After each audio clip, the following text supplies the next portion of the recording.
Before we get Hoppe Hour going, I want to remind you about my sponsor, Simply Prepaid of T-Mobile and Gulfport, as they will give you a free Android when you switch from Sprint, Verizon, or AT&T. They also have on-site repairs, the fastest service at cheap prices. If you go there and tell them that Ryan Hoppe sent you, they will give you a badass deal. They are at 5014 Gulfport Boulevard South. That is 5014 Gulfport Boulevard South in Gulfport. Call them at 727-331-1934. That is 727-331-1934. All right. This should be played at high volume. This should be played at high volume. This should be played at high volume. Preferably in a residential area. The following thoughts on Hoppe Hour do not represent Cox Media Group or its sponsoring. Anything you hear may and will be used against you. Thank you. Voted as best local podcast in Tampa Bay by the Creative Loafing. You're listening to Hoppe Hour. What up? What is happening? This is Hoppe Hour. I am your host, Ryan Hoppe, and I had this guest back when Hoppe Hour was just a month old. Live on the show from the CW44 is everybody's favorite movie critic, TM Powell. What's up, man? What's going on, buddy? It was really only like 4 weeks? Is that all it was? Yeah, because I made the show like in June. I was doing it in May from the motel room I was at, but no one listened to that because I got rid of it. But you were like my fifth interview. It was like you, Nervous Jared, Mo, Johnny B. And then you're like fourth in line. Oh, I had no idea. I was in premiere week. It's weird how the show has grown since then. I'm not even like patting myself on the back, but we were talking about this off air. It's weird how the show back then, I wasn't really sure who I was in this market or overall, and I wasn't sure who I was as a person.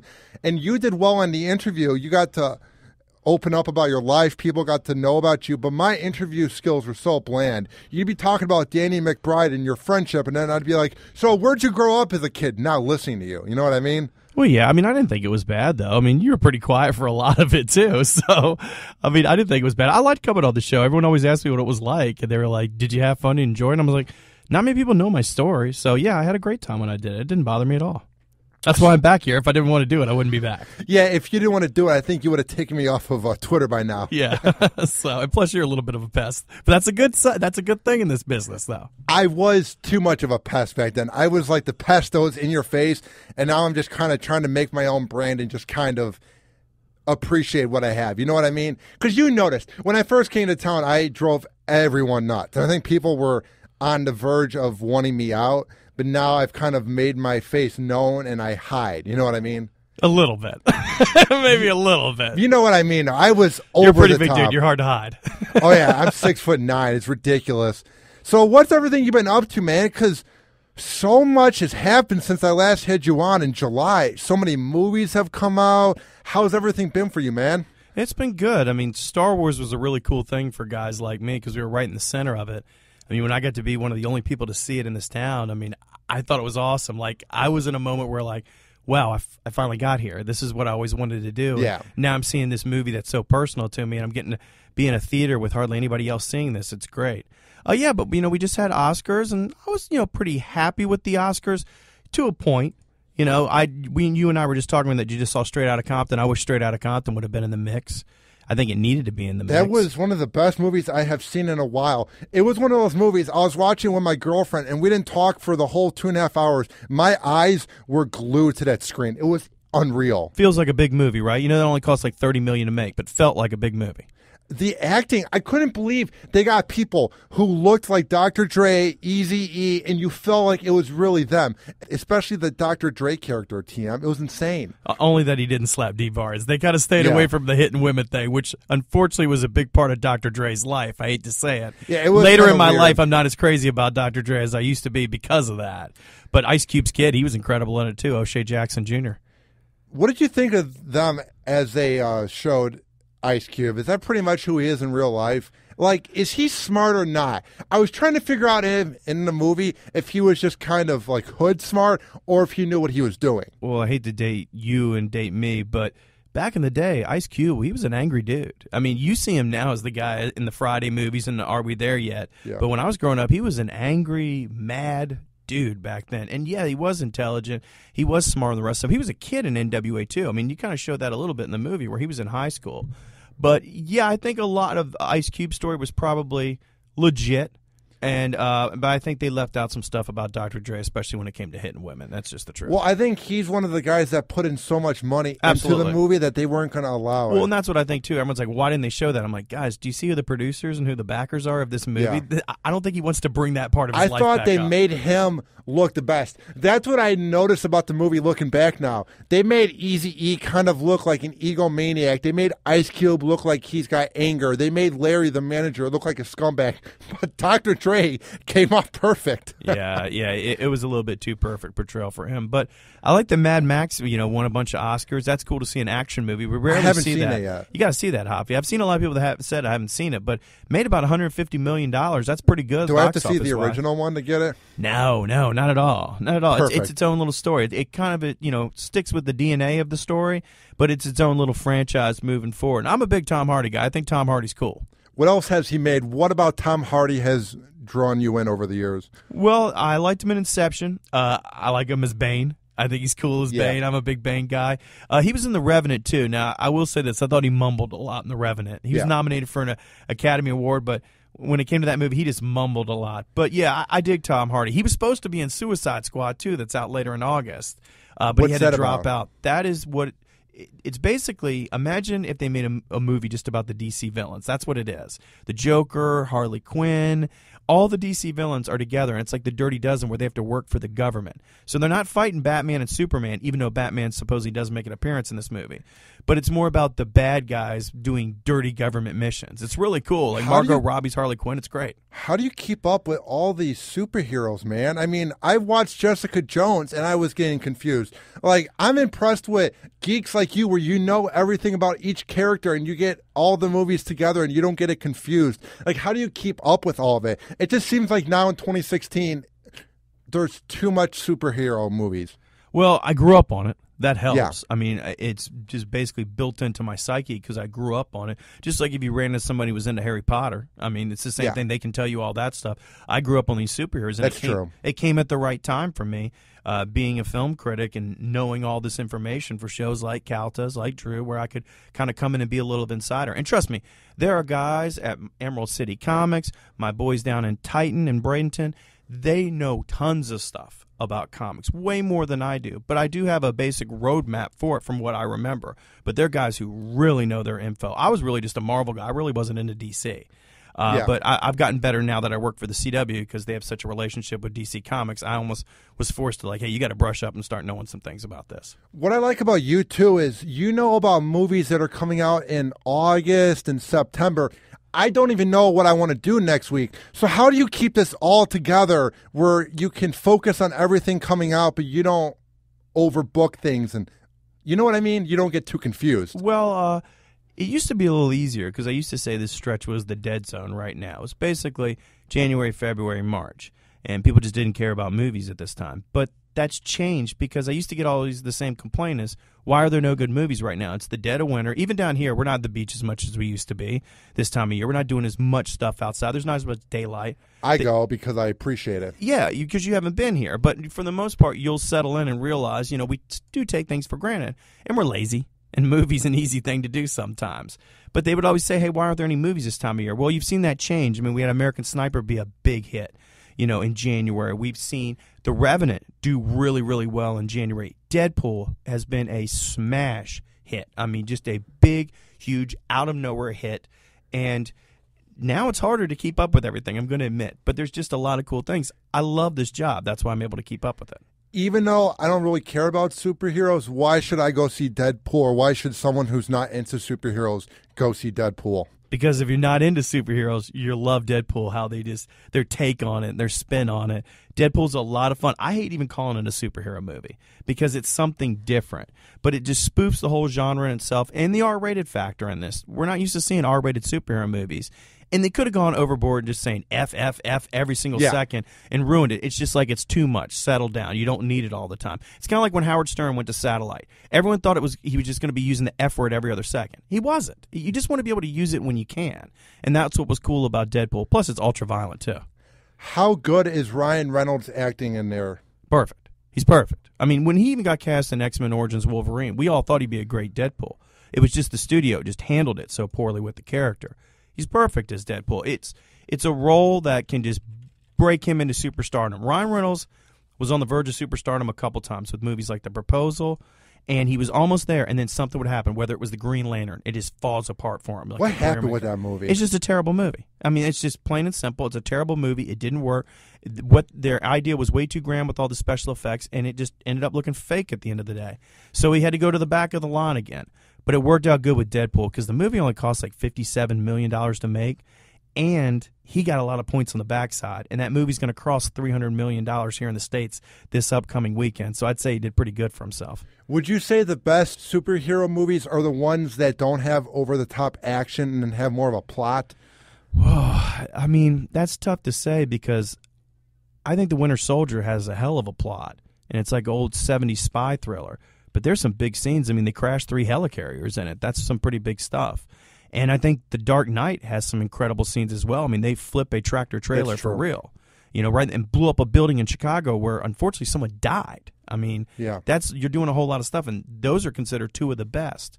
But I think you can still be able to tell a story and use special effects. Like the Transformers movies, you're too young to remember, but the Transformers had a great cartoon series. I remember watching it in the 90s. Yeah, they're great, just the originals, and they had good stories there.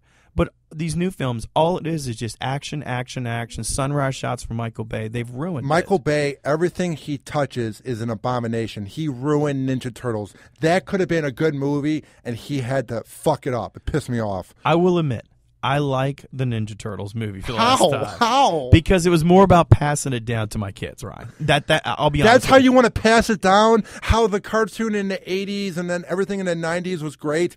That's how you want your kids to see the Ninja Turtles? Yes, because I want them to pass it down and like it. Plus, I knew that, yes, it had some problems. Oh, it had a lot of problems. But I knew the second one could be better, especially with Casey Jones. You have the Krang now. It's really playing to the people that love that original series this time around. And sometimes with these superhero movies, the first one, they're not always the best. Like the first X-Men movie's just okay. I think the first Spider-Man movie, very boring. It takes a while to get up on their feet, and usually the second time around is when they excel. Well, because I'm looking at this now, it's going to be coming out on June 3rd, and it has the same cast. Is there any chance it could be a movie that'd be watchable? Because the first one literally gave me chills on how awful it was. Oh, yeah, it'll be watchable. It'll do well right there, too. I mean, you're not thinking of the kid factor. I mean, all those kids that love Ninja Turtles. I mean, it's going to do really well. Plus, like I said, dudes like me who just want to pass it down. I might have to go watch it. I'm looking at it. It seems like it'll have better graphics.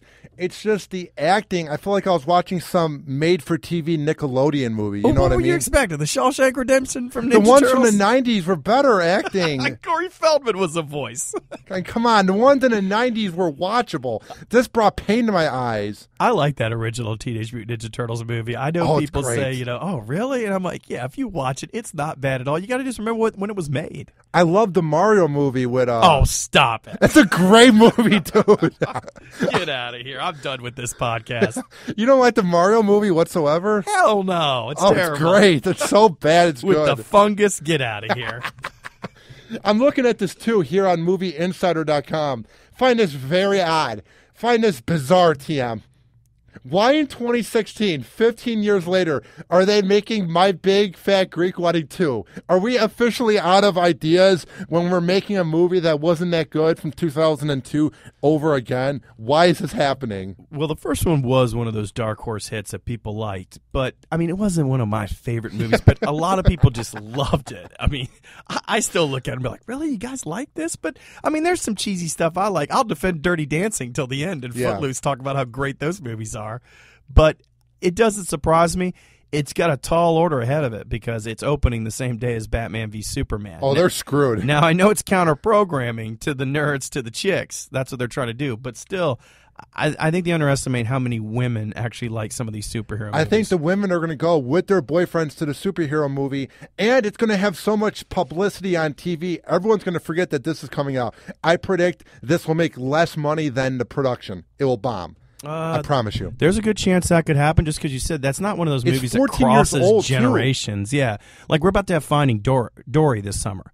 I think Finding Dory could be a like a big, huge monster hit because people, don't realize that Finding Nemo is like almost like a generation down now. Now you're finally doing to the sequel of this movie that people just loved. And the first Finding Nemo made $400 million when that actually meant something, Ryan. It was a lot of money back then to make $400 million. And you're making a sequel. I think that it could do really well. Plus, you're going to get just endless plugs on Ellen, which is a big, huge, popular talk show for this movie. They're not That's going to help a good point, too. They're going to make big money. I'm looking at this, too. I don't know why they're doing this. I wasn't a big fan of the first one. Everyone my age liked it, but I didn't. Why are they making a sequel to The Neighbors? I didn't like the first one. I thought it was incredibly cheesy and average.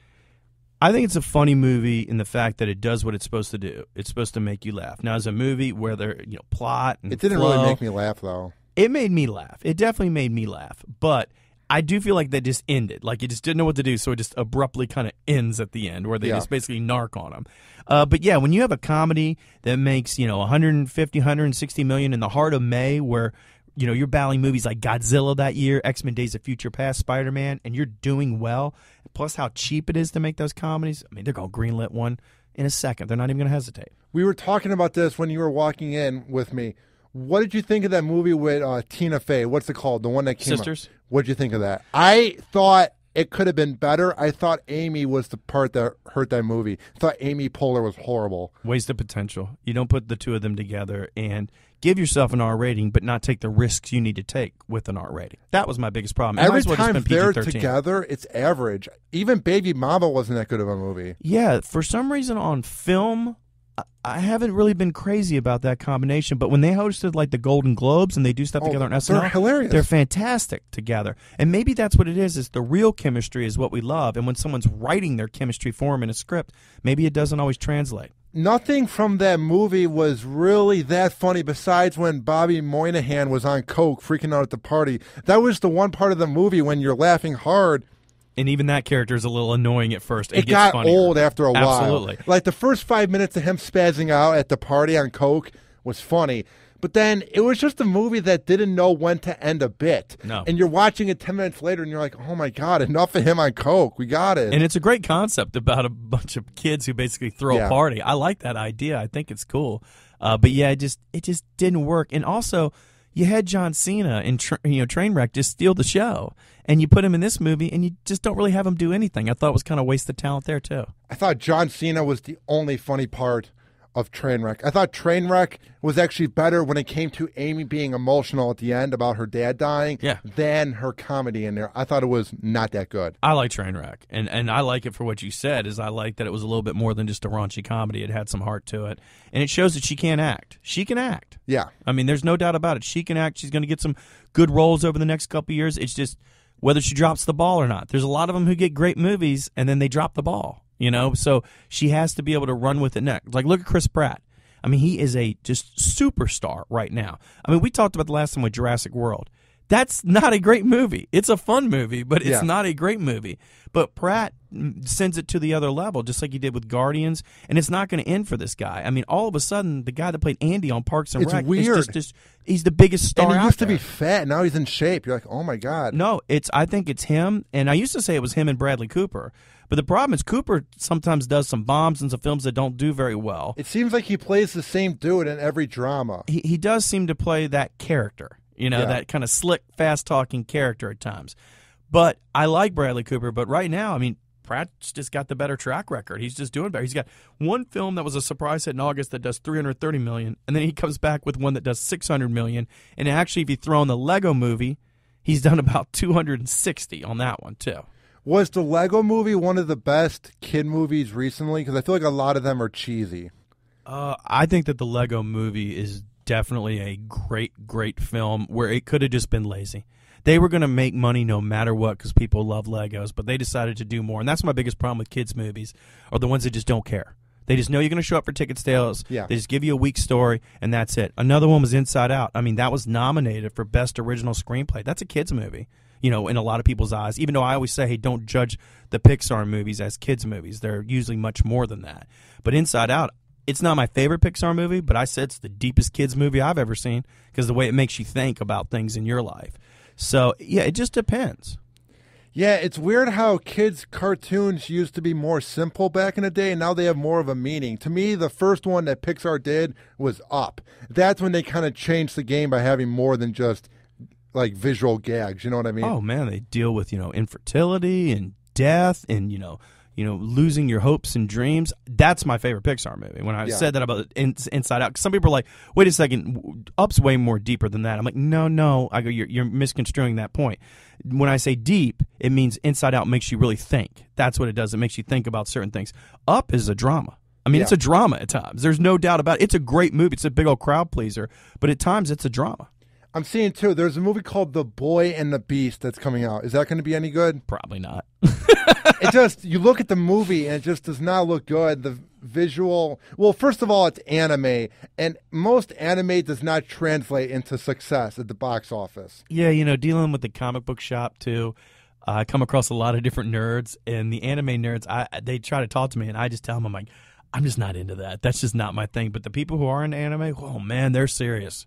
I'm the same way when it comes to Adult Swim. I can't get into anime when they show it on there, but whenever Aqua Teen Hunger Force or Squid is on, my eyes are glued to the TV. There is something about that type of simple animation that I love, dude. Yeah, I'm big fan of Aqua Teen Hunger Force. Always loved it. What I love, too, about Aqua Teen, that I think people don't give them enough credit, is somebody came up with the idea of 3 fast food items living next door to a porn addict as a bunch of aliens attack them. And all the wacky things that happen in each episode, somebody wrote that. Like, it's not the most well-written show, but it's pretty genius, dude. What are you talking about? MCP Pants? Is it well written? Come on, man. I mean, you know what I mean, though? Like, it's not going to get like a Golden Globe, but people roll their eyes when you're like, I'm a fan of Aqua Teen. It's like, it has better writing than like Two Broke Girls, and I will say that. You have to stick with it. I mean, you have to stick with it. I've told people, you can't just watch one episode. They're only 10 minutes long.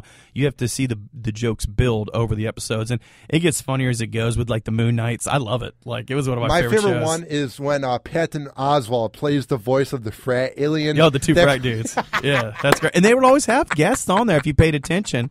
So that's a good one. MCP Pants is another one that I used to like a lot, too.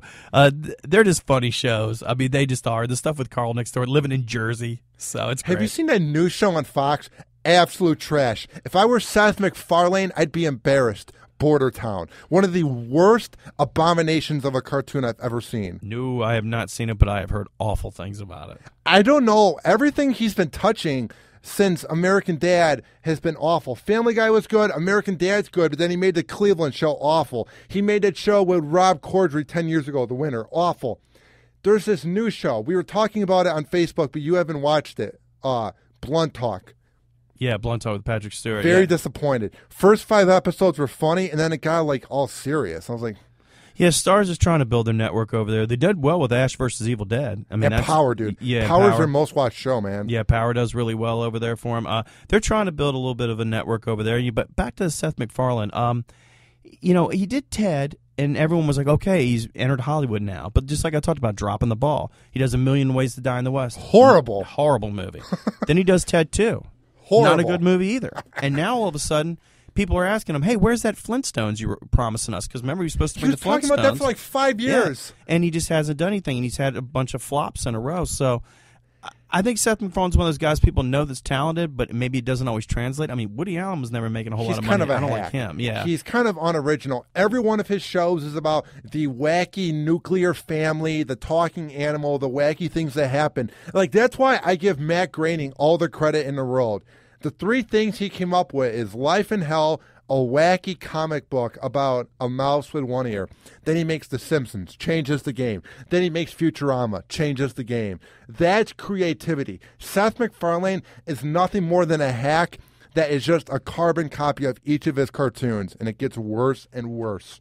I do think Seth MacFarlane falls in love with himself. That's what I'm saying. Like, and I hate his singing. I hate the music numbers on Family Guy. He sometimes does stuff on his shows and his programs that entertain him. He doesn't care if he's entertaining you. And they have a liberal bias. Like, all right, we got it. Brian Griffin's liberal, and you're really big into global warming. We got it, Hollywood. Yeah, but, I mean, there's other things, too. I mean, The Simpsons has always, pushed their political beliefs for, that they've been really good about. It's a balance, is what I think. Yeah. I think The Simpsons is better a balance in it. And I mean, this goes back to South Park where Simpsons did it. Yeah. We're always going to look back and think people were ripping off The Simpsons, when technically you could say The Simpsons Family was ripping Guy off is the the one Flintstones. exception, though. You could say The Simpsons was ripping off the Flintstones. I mean, I'm just saying, it goes in cycles. It never ends. But the thing with The Simpsons is it changed the game where it was edgier and more dirty. Yeah, I remember not being able to wear Bart Simpson shirts to school when I was a kid. Really? Oh, yeah, man, because they had shirts that said, "I'm Bart Simpson, who the hell are you?" And people went crazy. Didn't and then, Bush hate it too?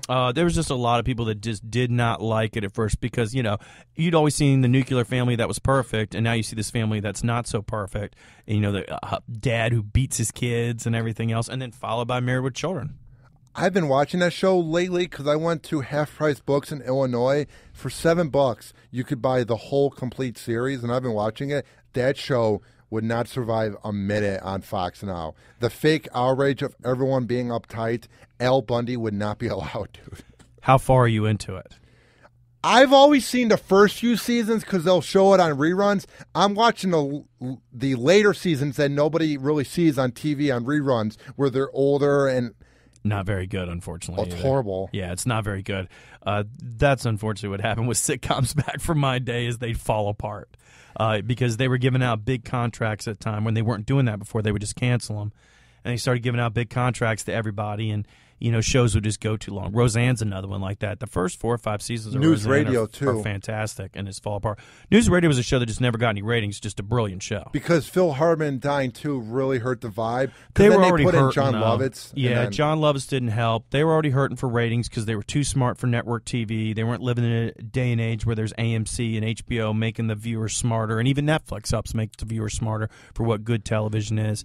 But yeah, when Phil Hartman died, it just killed him. Dude, there are so many shows that I look back on 10 years ago or even 5 years ago that didn't do well, and you go, if there was Netflix or if there was Amazon Prime, there was anything, it would have survived. It's infuriating, but I'm glad now we live in the golden age of Netflix and all that. It's really changing the game. Look at Arrested Development, a show everyone loves today, and it was deemed a failure for so many years.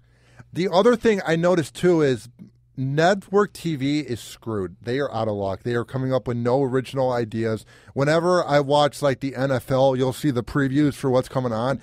Every show looks identical, dude. There's no creativity anymore. Yeah, the sitcom game is just so in danger. I mean, it really is, because we haven't had one stick in a while, like a big one. Really, I think the last one to really hit big is Modern Family. And think about how old that show is now and how many seasons. Years. Yeah, we're in that now. I mean, The Big Bang Theory and Modern Family do really well, but they do really well ratings-wise, and that is what matters. So does Two Broke Girls. I don't get how. Two Broke Girls does okay. It helps sitting on that Monday night. CBS, who by the way is my parent company, they still try to stay in the sitcom game. You see Fox trying to still stay in it, but you look at NBC, they want nothing to do with it. I mean, they're just out of it. I mean, look at their schedule.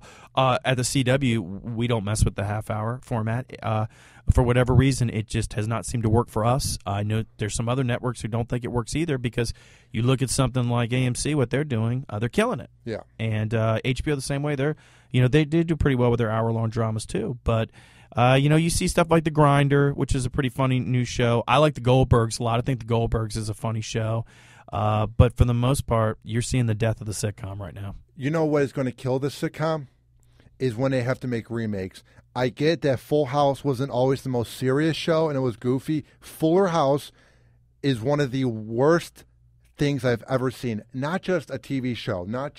It's worse than any movie I've ever seen. And I hate the excuse, TM, where people go, you didn't grow up with it. It brings back memories. There's no reason that a show should be that bad. I don't know if you've seen it. It's atrocious. I have watched some episodes. Now, I will say this. I'm not the biggest Full House guy. Did I have it on over the years when I was growing up here and there? Yeah, but I'll be honest, I was a Boy Meets World guy. Yeah. That's what I liked. Yeah. I liked and Saved by the Bell. And I always kind of use that as a defense where I know Saved by the Bell is a humongous pile of crap, but I love it anyway. And it's likable crap. And I do believe that there's a group that I get why they love Full House so much. But it is weird to me, even as a critic, to see the vile against it, just like how you are now. I don't know. I mean, I always tell people, what were you expecting from this? Like, the kids are so unlikable. I root against them. They're so uncute. They're not funny. There's nothing funny about the kids.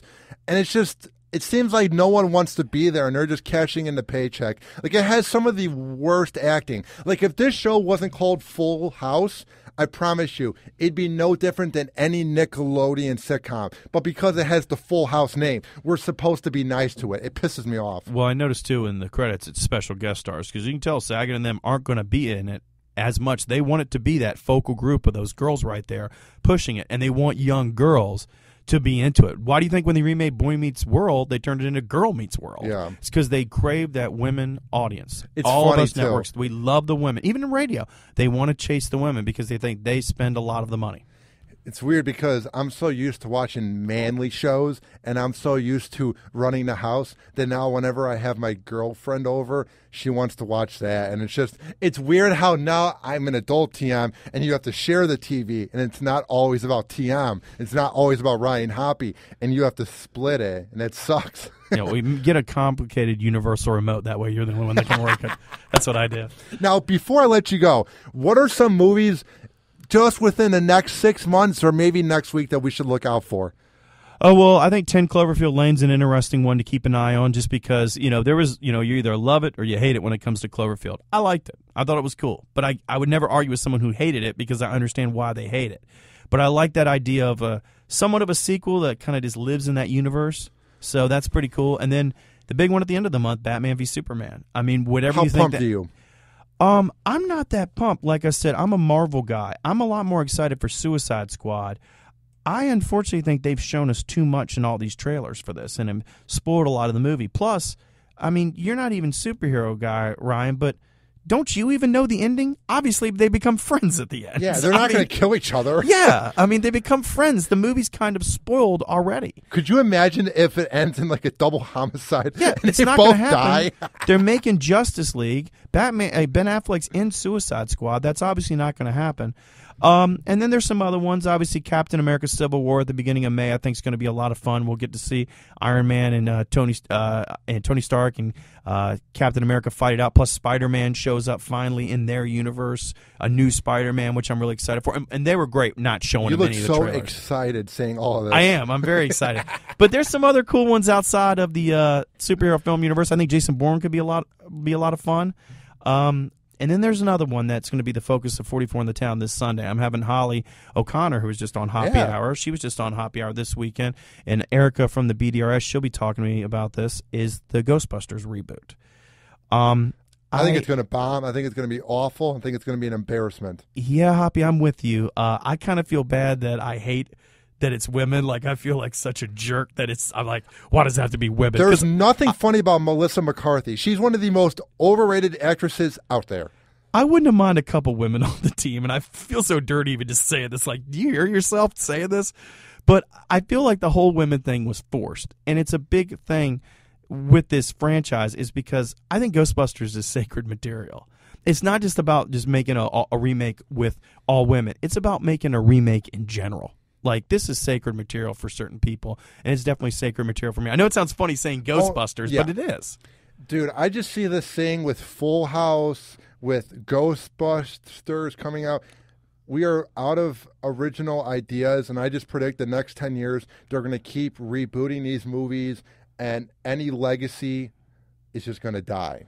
Well, I don't know about that because you could look at what happens with Ghostbusters this summer, and it may freeze up a lot of people. Now, I'll tell you, if it hits big, oh, man, you're going to see, like, Back to the Future remakes, just all this sacred material getting thrown back out the wall. It depends on what the ratings are. Yeah, but I do think it could struggle. The trailer comes out this Thursday. That's why we're circling the whole show around this, is that trailer finally dropping. And it's going to be so funny because you're just going to see just people be polarizing and be like, no, give it a chance. And then you're going to see people like me being like, this isn't going to work. What do you think of Melissa McCarthy? There's just something about her. I've never found her funny. I just think she tries too hard. I thought she was funny in Bridesmaids. I was not a fan of her in Tammy. Tammy was horrible. I thought Spy was a really good movie, though, and I thought she was great in that. I thought Statham was the one who stole the show, but I thought she was great. I think she's got a lot of talent, and she's even in St. Vincent with Bill Murray. She's got a small role in there, but it's a serious role. She's got a lot of talent. I just think that sometimes people get in her ears, or they give you, I don't know, let's say $20 million to go out there and Melissa McCarthy it up, just like they do for Will Ferrell. That's hard to turn down, Ryan. Or like Kevin Hart. Yeah, it's hard to turn down. Yeah, that's right, Kevin Hart. Here's $10 million. Go do some short jokes and say women be crazy for an hour and a half. We good? Good. Okay. But that's what happens. Now, before I let you go, where can people find your work online and on TV? Well, CW44.com. You can go there for all my reviews. You can check me out on Twitter at TM, the CW44 Critic. I'm also on Facebook. And the show is Sunday mornings at 11 a.m. on CW44. That is 44 on the town with Entertainment Now, sponsored by Emerald City Comics. Well, dude, keep up the good work. I'm glad to have you on again, and you always break down movies real well. I think I said this the last time. You're an absolute genius at knowing the most unimportant things. The useless gift is what I said. Now, real quick, Hoppy, did you see Star Wars? I fell asleep 25 minutes in. I hated every second. Good Lord, in this interview. This has been Hoppe Hour. I'm your host, Ryan Hoppe. Peace out. Hoppe Hour. Hoppe Hour.